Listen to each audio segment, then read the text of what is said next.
You know the argument on impeachment. Rick Wilson was on this broadcast a while back, said if they impeach the president, it fails in the Senate. Donald Trump raises $100 million off portraying himself as a victim of a coup and gets reelected. On the other hand, is the remedy for lawbreaking an election day?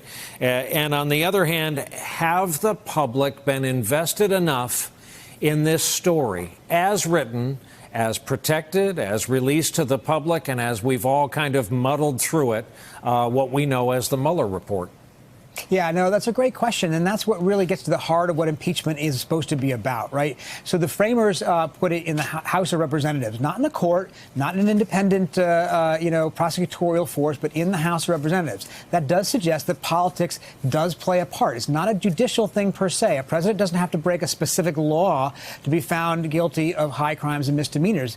Clearly, politics was envisioned as part of this process. So it's not unreasonable, perhaps, for the House Democrats to say, well, let's not go forward if we're not able to actually sway a sizable number of the majority of the public and include people of the opposition party. One thing we've learned from past impeachments is unless it's bipartisan, it doesn't work. And only 37%, I think, in one poll I saw, of the American public supports the idea of impeachment at this point.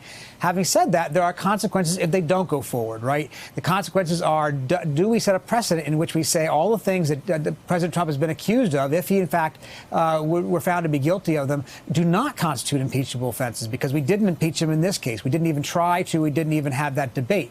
If we don't have that debate, does that mean future presidents have greater latitude to do all kinds of things that we used to think were not the kinds of things presidents should do? So there are consequences either way, in a short-term political consequence, and there's a long-term, jurisprudential, governance kind of consequence. And I don't know where that will fall, but that's what's going through the minds, I think, of a lot of people in Congress right now. Hey there, I'm Chris Hayes from MSNBC. Thanks for watching MSNBC on YouTube. If you want to keep up to date with the videos we're putting out, you can click subscribe just below me, or click over on this list to see lots of other great videos.